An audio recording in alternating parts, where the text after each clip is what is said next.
Outside the Box, second take, first episode. We got an amazing show. Two of the biggest TikTokers from the Latinx community are here from the Familia Fuego TikTok content house. I'm so excited to get into it. George, are you ready? Heck yeah, I've been watching these guys, seen them come up on TikTok. Hopefully next time, they'll bring the whole crew. Stop trying to look at my address so much. Chill. You trying to know where I live or what? Human Resources, how can I help you? That sucks. The Department of Motor Vehicles has issued a new method of communication for... Hey, yo. Fine, y'all. Leo, Jesus, welcome to the podcast. Thank you so much. So really quickly, how'd you both get into TikTok? What was the thing that inspired you? And when did you become a creator? We'll start with Jesus. Well, me, it was during quarantine. And actually, my little sister, I would always see her on the app. And I was like, what are you doing so much on this app? So I downloaded it on my phone. And next thing you know, 2 hours passed. And I was like, did I just really waste 2 hours of my life on TikTok? So all of a sudden, I was chilling. I decided to make a video, like not thinking of anything. I was like, let me just post something. Mm-hmm. I posted it was like an audio or something. And I put my phone down, like an hour passed. I was like, why am I getting notifications from TikTok? Yeah. So I opened it and I was like, okay, what? Like I started like getting like, a lot of like comments, likes, and following, and I was like, okay, I could probably do something with this.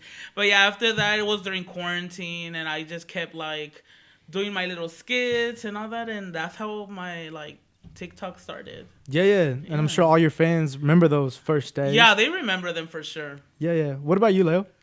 He's trying to be humble. What he was trying to say is that 2 hours later, I was a star. Just say it. It was like that. Anyways, Leo. Yeah, empiezas. No, it was pretty similar. Yeah, I downloaded the app because Rosa, Adam Ray. Okay, I downloaded it because I was seeing his videos all over Twitter, and so I was like, let me make the account. I'll watch the rest of his videos, and then I tried to do TikTok for like four months. I was just trying to figure it out, and then one day I had an idea for a video, and that's what got some traction. And then after that, and it was like a news video, so I was like, okay, so if you like that, then I got a few more things real quick. and then after that, I just got addicted to the attention. That's amazing. Wow. I think everybody sees both of y'all's success, but I've done a little bit of research before this interview, and I think what people are missing or don't know about is kind of like those first few months. Let's start with you. You used to live in your car, and you are from the Fresno area, and you moved to Reno, right? All on just that dream to become a content creator and to do comedy. How was that journey for you? It was crazy. It was so weird. I moved. So I was living in Hanford, Lemoore area, in near Fresno, and things got really tough. A lot of stuff going on, and so I decided one day, like the very last thing that happened was that my car got broken into. Oh, man. And at that point I was like, all right, I'm done with the 559. And so I was like, I need to get away from here. I need to restart. I was just feeling super exhausted, and I don't know. I felt like God was like, I don't know what else you need me to do to just say like, you shouldn't be here right now. Mm-hmm. And so one of my friends had a room in Reno, and I went to Reno. I finished my semester, drove over there, got a job, and that's when I made TikTok. Like a month later, 4 months later, I became a viral sensation. And I don't know, everything just changed. It completely just took me by surprise, and I was a fan of Jesus at the same time. Like we started pretty close to each other, and so now looking at that and comparing it to today, it's like it doesn't make sense. So what I'm getting at, there wasn't a specific plan, but you definitely had a love for creating content. Yeah, I was making content since like 2010 on YouTube. I tried on Vine. I was just trying to do little videos here and there. The only thing that I ever had people watch on YouTube was like people's. I was doing like documentary videos about people's life stories, and that went on for like 4 or 5 years, and I did that on Facebook, but TikTok is the first thing that like got me anywhere. It's amazing. Jesus, what about you? How did you get started and those first couple of months on TikTok? Same, well, like I'm saying, it was something that I didn't expect it, but I've always knew that I've always wanted to create content as well. Like before this, I did have my YouTube channel, so I would like post there and here and that. But usually it was like just for fun. But I've always knew that I wanted to like be in front of a camera and talk to people, make people laugh, etc. But yeah, that's how they started. At first, it was just like as for fun, just like not a joke, but just like I'm saying, for fun. And once I knew that, I was like, okay, I could do something with this. That's when I started like putting in more work, actually like saying, oh, I should post this and this and that. Yeah. But usually, yeah, like I still do it for like, because I love it and for fun, but it's always been like a hobby for me. Yeah, what I think is so cool is that you both represent a demographic that went unseen for so long. That's why I think your audiences connect with both of you on such a big level, because the content you're creating and the jokes that you do are like things that we would do behind closed doors with our family, but we wouldn't see it on television. We wouldn't see it on film. How does it feel when you go out and you connect with fans and they see you and they go, hey man, like I connect with you because I see myself through your comedy or through your skits? It feels crazy. Like the first reaction with I don't call them fans, by the way. I call them supporters. Okay. PC, we gotta be PC right You here. know, no, but yeah, it was crazy to me. I was like, oh my god, they really like what? They're watching me out here. Yeah. It was crazy. I was like, think I was like at Target or something. They're like, I love your videos, and they got all happy, and I was like, okay. Does that feel weird for you? Like, It felt having weird those? at first, but it's like a good weird. Do you know what I'm talking about? Yeah. It's like that good, like, oh, okay, like they appreciate like my work. Right. So it felt really good. yeah. What about you, Leo? Yeah, it's crazy. I think like one of the people that I really looked up to growing up was George Lopez, because I saw a lot of my story in him, and so now it's like it's at first it didn't feel like it, but now it's like, okay, like we have a tiny chunk of a platform, you know, can't compare to him, but it's like we do also have some kids watching us, and so it's like it's exciting to have changed. You know, there's still similar jokes from, you know, with people that we watched growing up, but some of the jokes are a little different. They're a little updated. Life is a little different, so it's nice. It's like a nice little, you know, it's a responsibility and it's an honor to represent our own people and do it respectfully. And you know, we can make fun of ourselves and talk about how funny things are without making it too stereotypical, you know. So How did that feel when George Lopez gave you his stamp of approval? He brought you on his podcast. He was like super amigable contigo. How did that feel? It was wild, you know. I didn't expect it. When I like, you know, like the TikTok thing surprised me altogether. So everything that happened from TikTok and through TikTok was crazy, and that George Lopez moment was like the highest thing that it did. That this app that I didn't expect to do anything on was the app that connected me to the guy who inspired me and made me feel valid. So Yeah. you know, that day doing the podcast was crazy. It was surreal. I was in shock. It took me 3 weeks. Literally like 3 weeks. I was sitting at my in my apartment at the counter, and I just 3 weeks later just started sobbing because I was like, what happened? Like, I did a podcast with him. Like, I did videos with him. Like, you know, and Do you think it was God's plan? yeah, I think so. Absolutely. I think that everything that was going on in the last few years was preparation. I think that I needed God to give me a lot of shaping, and you know, and while it was happening, I was like, all right, God, I think we're good, right? Like, I think that was good. I think, you know, and as things kept happening, I was just like, I got to a point where I was like, there has to be so much good in suffering, and I finally got to a place where I was like, all right, like this is good, and Wow. this is what it was supposed to happen right now. And so now, last night I was on Instagram Live, and a mom was talking to me on the live about her child that has a brain disorder, and she seizes, and so she stays up late with her. And so when I was on the live talking to her last night, I thought about everything that happened in the last few years before TikTok was even thought about for me, and thought like all of that happened for that conversation last night. Anytime that anybody meets us and is emotional or overwhelmed or just really has a real moment with us, all of that stuff that God did, that was prep for that. It's amazing, man. That's a huge testimony. Thank you for sharing. On that same note, you also play a huge role in kind of the impact that you want to make in the community. I know that you have some projects you're about to launch with body inclusivity, a clothing brand. Can you speak on that a little bit? Yeah, definitely. Like one of the reasons why I do social media is I want to be able to tell people that it's okay no matter like fat, short, skinny, tall, that you can do it. And it's all about feeling confident and accepting who you are and loving yourself. And I want to start a clothing brand that involves like, plus size men and women. And it's just I love getting comments or DMs like, oh, I love watching you because you're just so confident.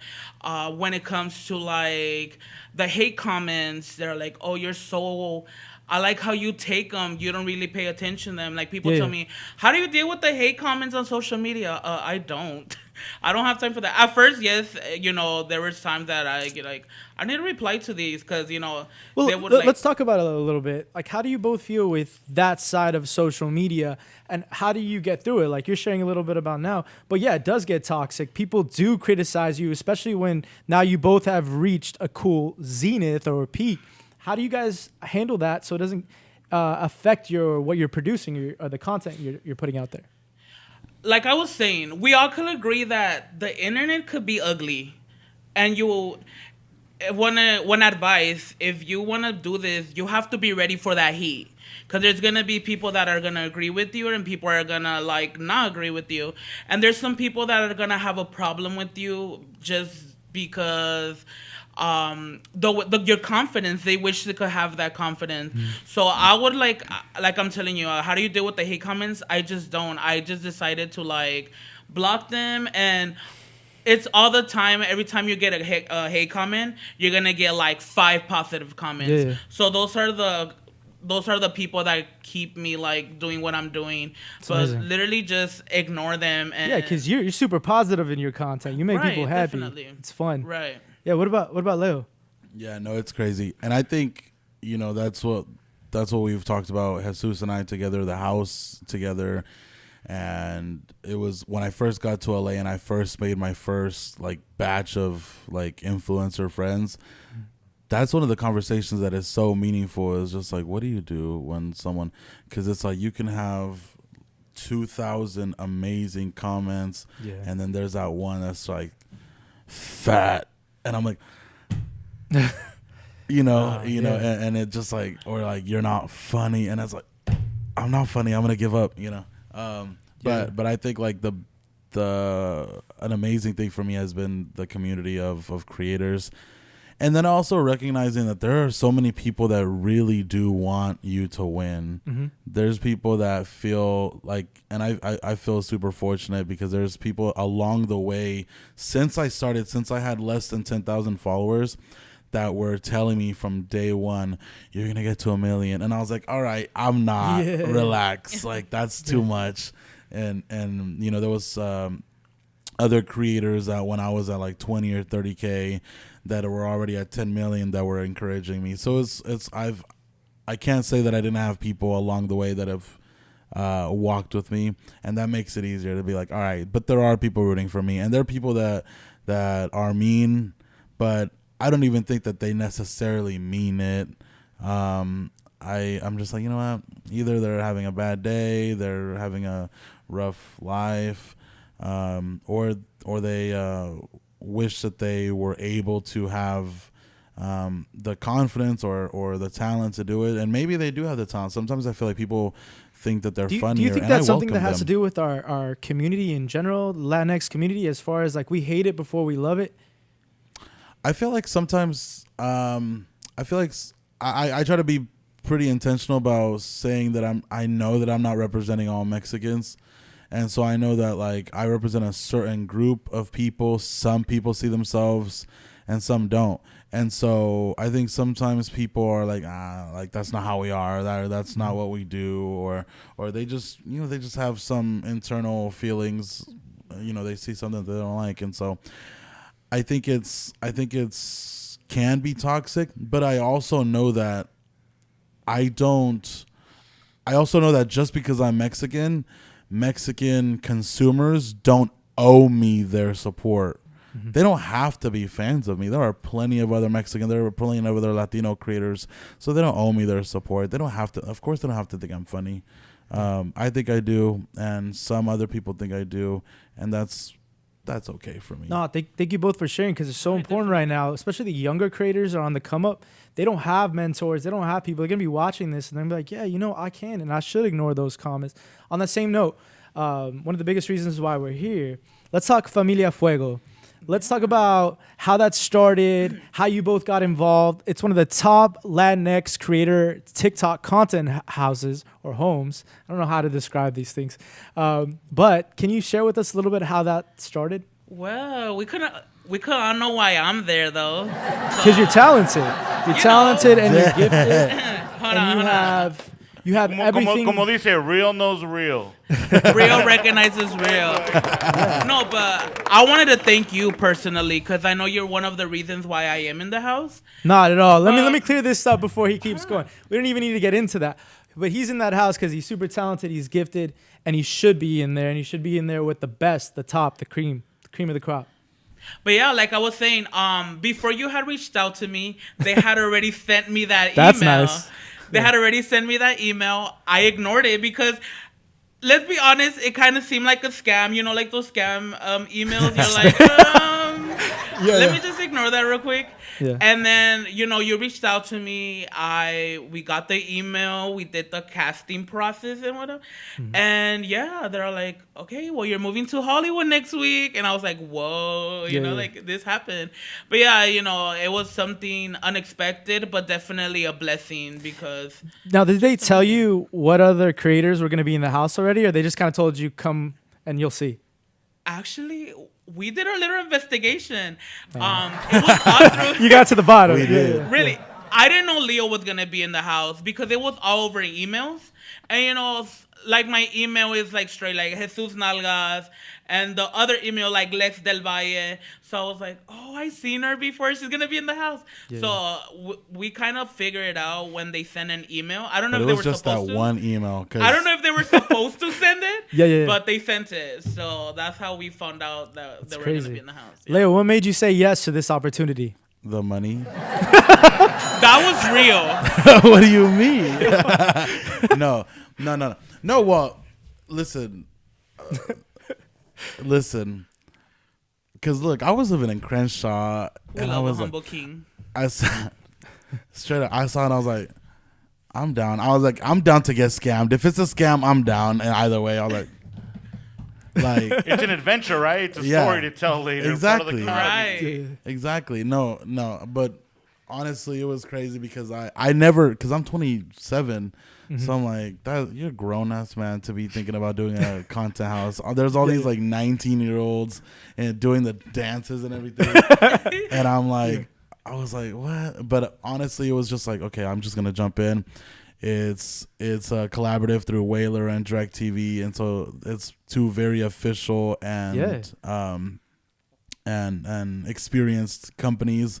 So I was like, honestly, like if they know what they're doing and they're offering a place to live, like I can't turn that down because I think that I had to look at it as like this is the next level, and talking to Brendan and Leslie in that process, they were just talking about it being this like exciting opportunity to have a team, have people help you out, and then from there moving forward, you would still have that team. And then I was like, I'm gonna make some new friends. I didn't know that it was Jesus until a week before when we got that email, because before that they were all like individual emails. Right. It wasn't until like a week before that they like sent that email and they had the CCs, and we were all and I saw That's Jesus's crazy. name. I thought you knew who you guys were before. No, that's No, insane. Oh. we literally just like the week before, the day of, he met three of the girls for the first time. Right. Oh, no I way. met one of the girls for the first time. It was just like, All right, so here's a real question: do you both really like each other in real life, or is like what we see on social media, the reality series, is that really how it is? I mean, imagine putting 5 individuals this. in Imagine? a house. Like, Ding, ding, ding. no, but honestly, me and Leo are cool. We're cool. Is he really petty? he Like, is petty. he Nah, is he petty. is petty. He is petty. Yo, why does everyone always prank Jesus? Like, I've been seeing the reels. Like, No, it's why is it because just Jesus? I don't see anybody else getting pranked. Because Jesus's reactions are the best. Literally, like, he'll just be sitting there. Like, he's like the funniest to I'm laugh very at. easy to get like scared. So Yo, George, you've been watching this. Like, what do you Uh-huh. feel? Like, when you watch these things transpire every time they post a new reel? Well, at first I was like, are they really beefing it? I was like, this is like watching like real life and road Real rules. You know, Yeah, yeah, back yeah. then I'm like, dang, I like that. No, it's crazy. So, in real life, it's a lot less what we see in those clips. Y'all get along. No, it's funny because when we record those videos, we're literally writing it in between takes. So we're like, oh, Isabella, say this, or like, Yeah. like, oh, throw the Right. water, Yeah, know. yeah. So it's like we're literally, and it's funny because we'll be like, call me annoying, call me petty, like we're writing it for right. each other. Oh, so we're that's like awesome. laughing while we're like planning it. Yeah. I So think when he threw you into the water, it was just amazing. I was like, oh my gosh, he's gonna do that. And Yeah. Leo's just like, no. Yeah, it was my idea. I was like, throw me in the water. I'll pretend I'm on the phone. Throw me in, push me in.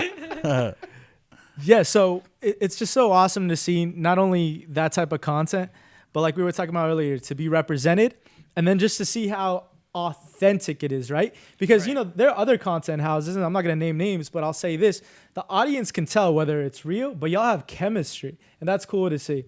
Let me ask you both something in terms of like where you see your careers going and some goals you have. What do you want to accomplish, not only in media, but let's say impact? Like, what are some of the things that you want to get involved with? Well, for me, I sorry. Yeah, no, you're good. I think at some point I would love to have a show, to host a show. I dream of having a late night talk show. I dream of having like roles and shows and film. And I'm working on a book, nothing official, but I've been writing a book for a few years it's a memoir, and I would love amazing. to have that come out one day. Is there in gonna the be next- pictures in it? No. He likes pictures. He I like likes coloring picture books. Wow. I mean, We love that We friend. can definitely get you a version where it's picture books. Just for you, George. I mean, yeah, we could do that. We'll work on that. Yeah. Awesome. But yeah, What about you, Jesus? same. Well, me hopefully is signing the new contract of my season 3 of my reality show. Wow. And yeah, definitely. I want to focus in music as well. To People get it don't know on that my about bucket you. list. They yeah, know- they don't know that about me. Yeah. I like to sing. I was in a choir for like 15 years. But the singing comes from my family. All my family sings. Like all my siblings, my dad. So I would want to record like an album. Is he the with ones my that siblings. sings all over the house all day long? Or do Yeah. all of you sing?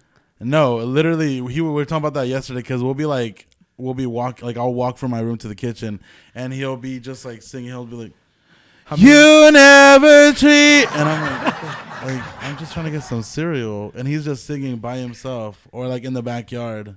That's crazy. Let me ask you, if you were to launch a career in music, what genre would it be?